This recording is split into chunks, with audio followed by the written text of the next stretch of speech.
If you're playing on, say, an old-fashioned turntable, my memory of these things is that they can play at slightly different rates, and then presumably that would affect frequencies, would it? Well, it would. So technically it would, but it all depends on how big your FFT bin is and how many frequencies you have in your buckets and all of that kind of stuff. Because obviously, if the note that you're trying to detect is at 440 on the original and your record is slightly faster, it comes in at 441. If it's still the most prominent frequency, or if it comes in, say, 445 or something like that, if it's still the most prominent frequency within that bucket, which it should be, and the quantizing of our frequency bins with the FFT is big enough. I mean, with my example here, I think we had 23 hertz per one. So if you shifted everything up, 440 went to 450, and then 880 would go to 900 because it's not, it's a logarithmic scale. But you would shift these. So at some point, the top end probably would go out, but the bottom end wouldn't. Now that all depends on your FFT size and then how tolerant you're being. Now you could build into the algorithm that if it finds an anchor point, it looks for the next one, and it's actually in the position above or the position below.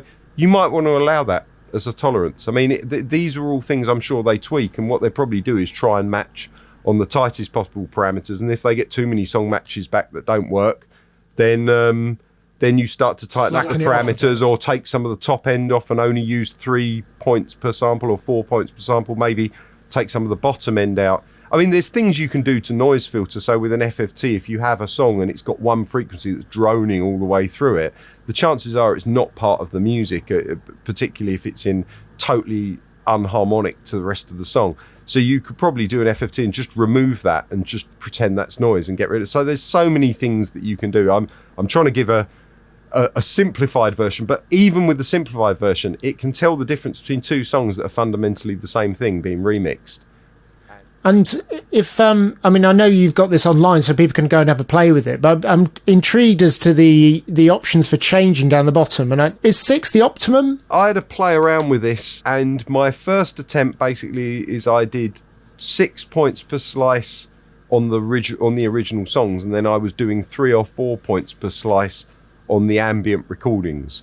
I then messed around with the FFT bins and the size and some other bits and pieces and got it so that they all worked in this example on the 6.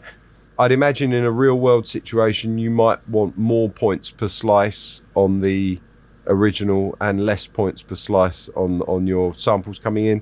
Again, if you work at Shazoom, you'll know this stuff a lot better than I would. But so this is the number of yellow points you get in any one slice. Because when you get your frequency spectrum back from the FFT, you're getting all the way from as close to 0 hertz as you can get up to 24,000 hertz, and you've got 24,000. You've got 1,024 different frequencies that you're getting back as information.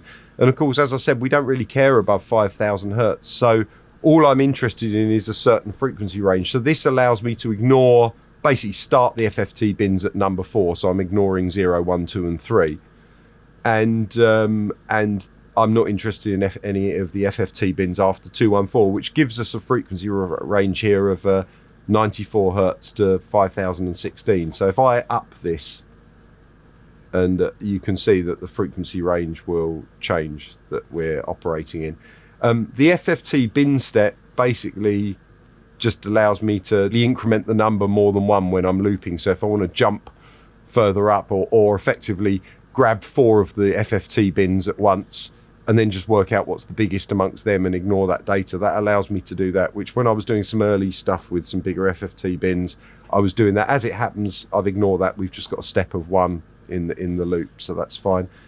And the last thing here, it says point groups. That's the number of buckets that I've got. So if we're splitting up our frequency range that we want to look at into 6 different buckets, that gives us a maximum of 6 points. But let's say I wanted to have 10 different buckets, but I still wanted to say that I can only have 6 points per slice. Then I can change that on here. The values that I've got here are what I arrived at that works with this demo and gives me the prettiest output for this video. So feel free to play around with it. And of course, if you want to go and play with it in the link.